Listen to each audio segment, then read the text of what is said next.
Hi, everyone. Thank you for joining me again on this cozy night to continue our reading of The Hobbit. I hope this helps brings you calm and ease while you settle down for the night. Here we go.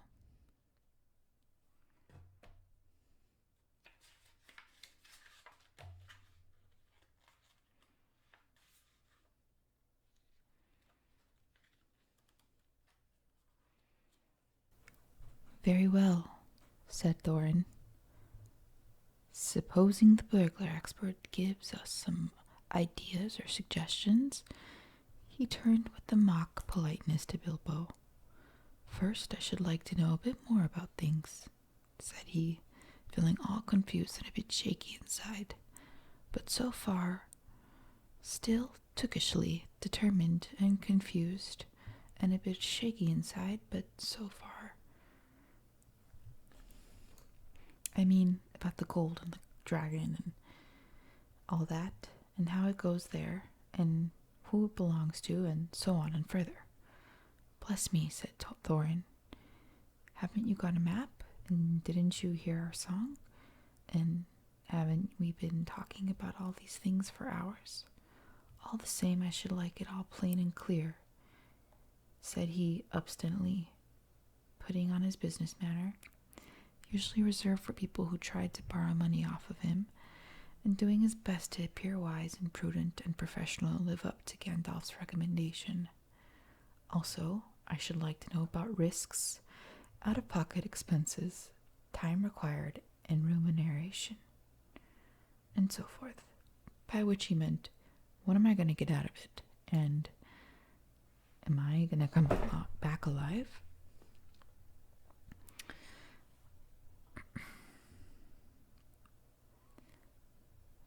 Babe, we're going to restart right here.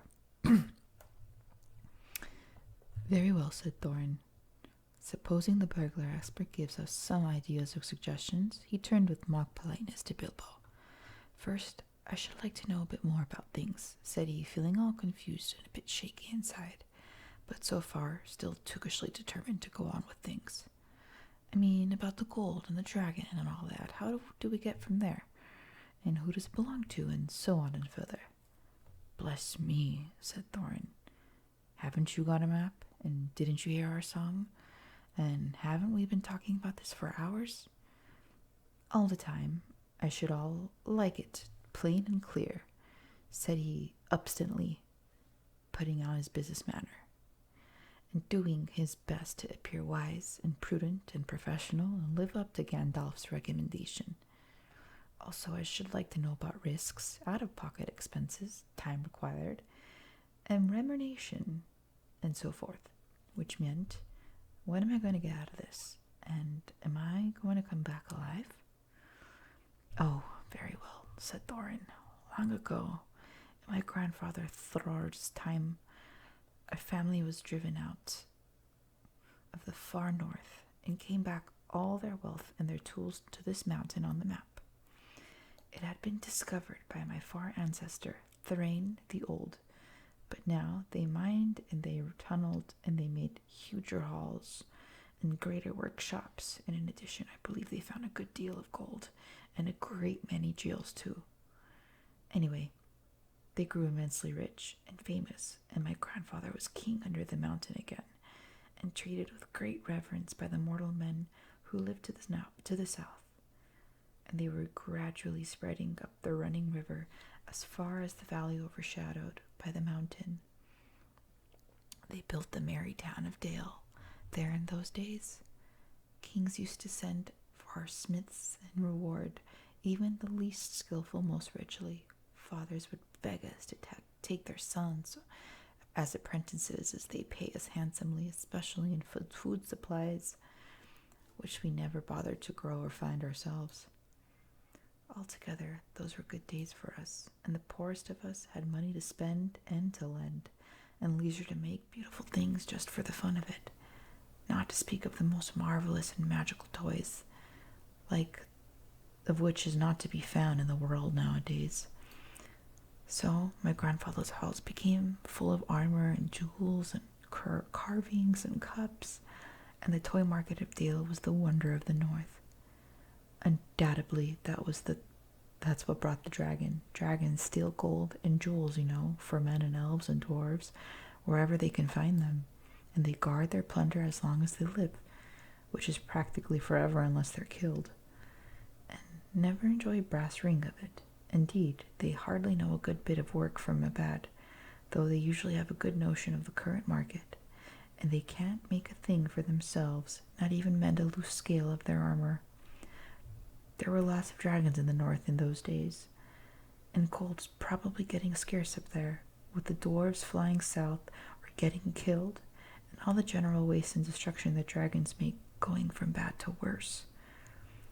There was a lot of specialty, greedy, strong, wicked worm called Smog. One day he fell up into the air and came south. The first we heard of it was a noise like a hurricane coming from the north, and the pine trees in the mountain cracking and cracking in the wind. Some of the dwarves who happened to be outside, I was one, luckily, a fine adventurous lad in those days, always wandering about, and it saved my life that day. Well, from a good way off, we saw the dragon settle on our mountain in the spout of a flame. Then he came down the slopes, and when he reached the woods, they all went up in fire. By that time, all the bells were ringing in Dale, and the warriors were arming. The dwarves rushed out of their great gate, but there was the dragon waiting for them. None escaped that way. The river rushed up in the stream, and fog fell on Dale. And in the fog, the dragon came on them and destroyed most of the warriors. The usual unhappy story, if was only too common in those days. Then he went back and crept the front gate and routed all the halls and lanes and tunnels, alleys inside, and he took all their wealth for himself. Probably, for that is the dragon's way. He has piled it all up in a great heap far inside and sleeps on it for a bed. Later, he used to crawl out of the great gate and come by night to Dale and carry away people, especially maidens, to eat, until Dale was ruined and all the people dead were gone. What goes on there now, I don't know for certain, but I don't suppose any other lives nearing the mountain than the far edge of the long lake nowadays. The few of us that were all outside sat and wept in hiding, and cursed Smog, and were unexpected, joined by my father and my grandfather with singed beards. They looked very grim, but they said very little. When I asked how they had got away, they told me to hold my tongue, and said that one day in the proper time I should know. After that, we went away. We had to earn our livings as best as we could up and down the lands, often enough sinking as low as blacksmith work or even coal mining. But we've had never forgotten our stolen treasure, and even now, when I will allow, we have a good bit laid by and are not so bad off. Here, Thorin stroked the gold chain round his neck. We still mean to get it back and bring our curses home to Smog if we can. I have some wondered about my father's and grandfather's escape. I see now that they must have had a private side door, which only they knew about, but apparently they made a map. I should like to know how Gandalf got a hold of it, and why it did not come down to me, the rightful heir. I did not get a hold of it, I was given it, said the wizard. Your grandfather, Thor, was killed, you remember, in the mines of Moria by Azog the Goblin. Curse his name, yes, said Thorin. And Thrain, your father, went away on the 21st of April, 100 years ago last Thursday, and never been seen by you since. True, said Thorin. Well, your father gave me this to give to you, and if I have chosen my own time and way for handing it over, you could hardly blame me considering the trouble I had to find you. Your father could not remember his own name when he gave me the paper. He never even told me yours. So on the whole, think I ought to be praised and thanked. Here it is, said he, handing the map to Thorin. I don't understand, said Thorin, and Bilbo felt he would have liked to say the same. The explanation did not seem to explain. Your grandfather, said the wizard slowly and grimly, gave the map to his son for safety before he went to the mines of Moria. Your father went away to try his luck with the map after your grandfather was killed, and lots of adventures of a most unpleasant sort he had, but he never got near the mountain. How he got there I don't know, but I found him a prisoner in the dungeons of the necromancer. Whatever were you doing there? Said Thorin with a shudder, and the dwarf shivered. Never you mind, I was finding things out as usual, and a nasty, dangerous business it was. Even I, Gandalf, only just escaped. I tried to save your father, but it was too late. He was witless and wandering, and even forgotten almost everything except the map and the key. We have long ago paid the goblins of Moria, said Thorin. We must give a thought to the necromancer. Don't be absurd. He's an enemy far beyond the powers of all the dwarfs put together, and they could all be conducting again from the four corners of the world. The one thing your father wished was for his son to read this map and use the key. The dragon and the mountain are more than big enough tasks for you. Hear, hear, said Bilbo, and accidentally said it aloud. Hear what? They all said, turning suddenly towards him, and he was flustered, and he answered, Hear what I've got to say. What's that? They asked. Well, I should like to say you ought to go east and have a look around. After all, there is a side door, and dragons must sleep sometimes, I suppose. If you sit on the door steps long enough, I dare say you will think of something. And well, don't you know, I think we've talked long enough for one night, if you see what I mean. What about a bed? And an even early start and all that. I'll give you a good breakfast before you go. Before we go, I suppose you mean, said Thorin. Aren't you the burglar? And isn't sitting on the doorstep of your job, not to speak of getting inside the door? But I agree about bed and breakfast. I like 6 eggs with ham when starting on a journey, fried, not poached. And mind you, don't break 'em. After all the others had ordered their breakfasts without so much as a please, which annoyed Bilbo very much, they all got up. The Hobbit had to find room for them all and fill all his spare rooms, and made beds on chairs and sofas before he got them all stowed, and went to his own little bed very tired and altogether not happy. One thing he did make his mind up about was not to bother to get up very early and cook everybody's wretched breakfast. The tookishness was wearing off, and he was not quite so sure he was going on any journey in the morning. As he lay in bed, he could hear Thorin still humming to himself in the best bedroom next to him. For over the misty mountains cold, to dungeons deep and caverns old, we must away at break of day to find our long-forgotten gold. Bilbo went to sleep with that in his ears, and it gave him very uncomfortable dreams. It was long after the break of the day when he woke up.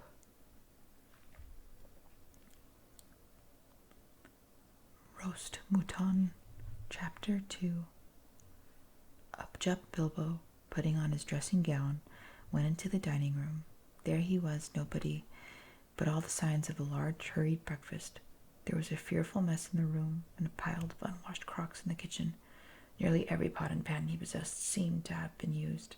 The washing was so dismally real that Bilbo was forced to believe the party of the night before he had been part of his bad dreams, as he had rather hoped.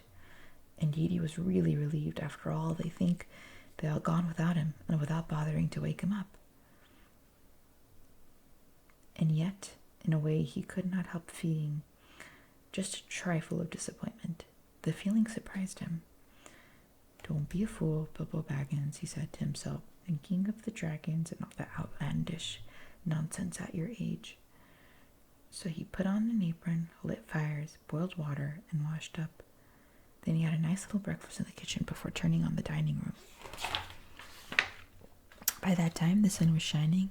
The front of the door was open, letting in a warm spring breeze.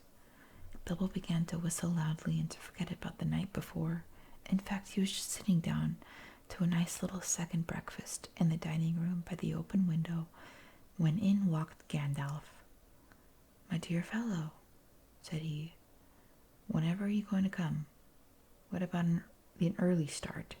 And here you are having breakfast, or whatever you call it, at 10:30. They left you the message because they could not wait." "What message?" said Bilbo, Mr. Baggins, all in a fluster. "Great elephant," said Gandalf, "you are not yourself this morning. You have never dusted the mantelpiece."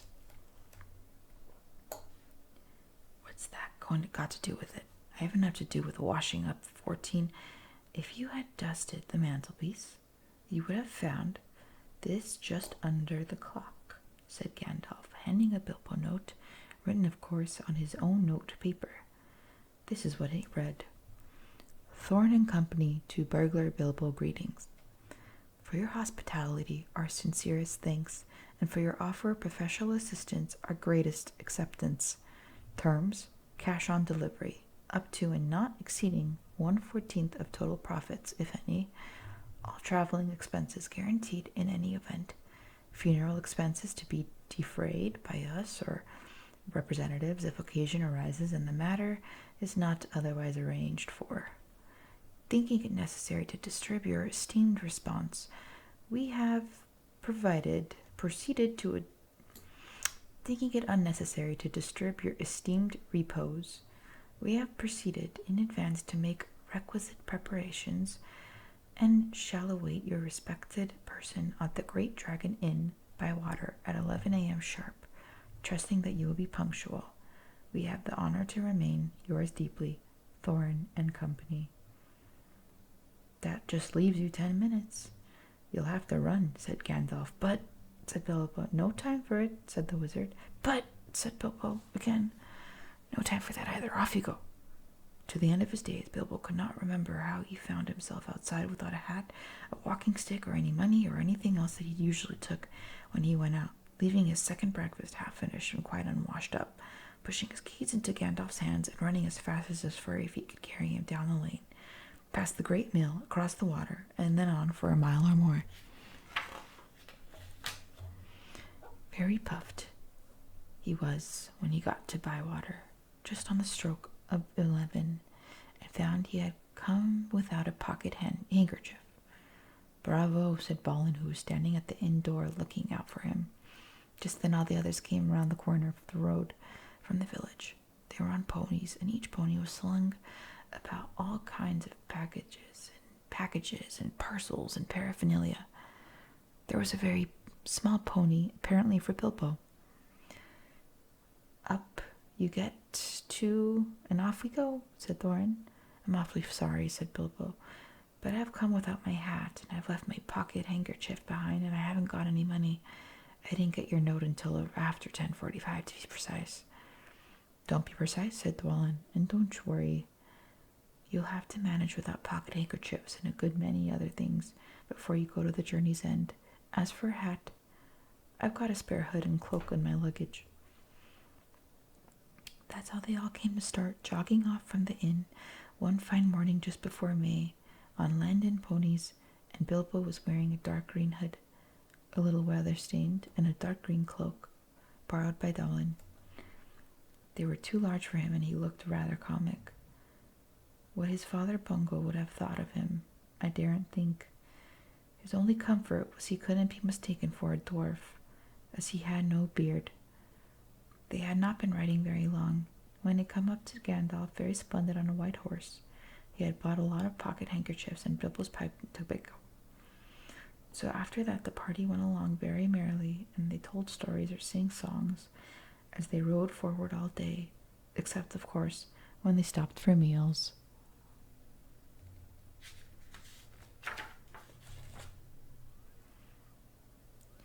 These didn't come quite as often as Bilbo would have liked them, but still he began to feel that adventurers were not so bad after all. At first they passed through Hobbit lands, wide, respectful country inhabited by decent folk with good roads, an inn or two, and now then a dwarf farmer ambling by on business. Then they came to the lands where people spoke strangely and sang songs Bilbo had never heard of before. Now they had gone on far into lone lands where there were no people left, no inns, and the roads grew steadily worse. Not far ahead were dreary hills, rising higher and higher, dark with trees, and some of them were old castles with an evil look, as if they had been built by wicked people. Everything seemed gloomy, for the weather that day had taken a nasty turn. Mostly it had been as good as May can be, even in merry tales, but now it was cold and wet. In the lowlands they had been obliged to camp where they could, but at least it had to be dry. To think it was still June,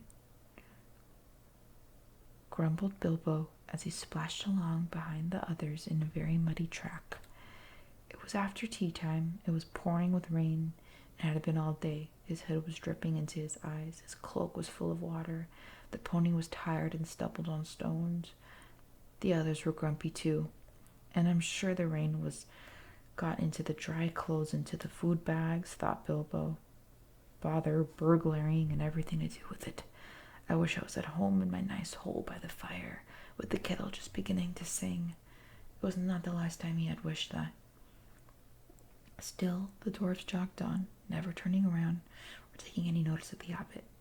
Somewhere behind the gray clouds, the sun must have gone down, for it began to get dark as they went down into the deep valley with a river at the bottom. Wind got up, and willows along in banks bent and sighed. Fortunately, the road went over an ancient stone bridge, for the river, swollen with the rains, came rushing down from the hills and the mountain in the north. It was nearly night when they had crossed over. The wind broke up the gray clouds, and the wandering moon appeared with the hills between the fly rags that they stepped, and Thorn muttered something about supper after, and well, shall we get a dry place to patch to sleep on? Not until they did, they noticed that Gandalf was missing. So far he had come all the way with them, never saying if he was in the adventure or merely keeping them company for a while. He had eaten most, talked most, and laughed most, but now he simply was not there at all. Just when a wizard would have been most useful too, groaned Dori and Nori, who shared the Hobbit's views about regular meals, plenty of them. They decided in the end that they would have to camp where they were. They moved to a clump of trees and thought it was drier under them. The wind shook and the rain off the leaves, and the drip, drip, drip was most annoying. Most of the mischief seemed to have gone into the fire. Dwarves could make a fire almost anywhere, out of almost anything, wind or no wind, but they could not do it at night. Not even Oin and Gloin, who were especially good at it. Then one of the ponies took fright as nothing and bolted. He got into the river before they could catch him, and before they could get him out again, Fili and Kili were nearly drowned, and the package that they carried was washed off away from them. Of course, it was mostly food, and there was not a mile left over from supper and less for breakfast. They all sat glum and wet and muttering, while Oin and Gloin went on trying to light the fire and quarreling about it. Bilbo was sadly reflecting that adventures were not all pony rides, and many in May sunshine, when Balin, who was always there. "Look out, man," he said. "There's a light over there." There was a hill some way off the trees on it, pretty thick in the parts. Out of the dark mass of the trees they could see a light, shining and reddish comfortable looking light, as it might be a fire or torches twinkling. When they had looked at it for some while, they felt no arguing. Some said no, some said yes, some said they could go and see, and anything was better than a little supper or less breakfast and wet clothes at night. Others said, "These parts are none too well known, and they're too near the mountains. Travelers seldom come the way. The old maps are no use. Things have changed for the worse, and the road is unguarded. They have seldom even heard of the king round here, and the less inquisitive you are so going to go along, the less trouble you're likely to find. Some said, after all, there are 14 of us. Others said, where's Gandalf got to? This remark was repeated by everybody, and the rain began to pour down worse than ever, and Oin and Gloin began to fight. They settled it. After all, we have got a burglar with us, they said. So they made off, leading their ponies, with all due and proper caution, in the direction of the light. They came up to the hill and were soon in the wood. Up the hill they went, but there were no proper paths to be seen, such as might lead to a house on a farm, to what they think could make a deal of rustling and crackling and creaking, and a good deal of grumbling and dratting as they went through the trees in the pitch of dark. Suddenly the red light shone very bright through the trees, trunks not far ahead. Now it's the burglar's turn, they said, meaning Bilbo. You must go on, find out about the light and what it is, and if it is perfectly safe and canny, said Thorin to the Hobbit. Now scuttle off and come back quick, if all is well. If not, come back if you can. If you can't, hoot twice like a barn owl, and once like a screech owl, and we'll do what we can. And that's it for today, my friends. Thank you for joining me, and I hope to see you next time in our continuation of this chapter of The Hobbit.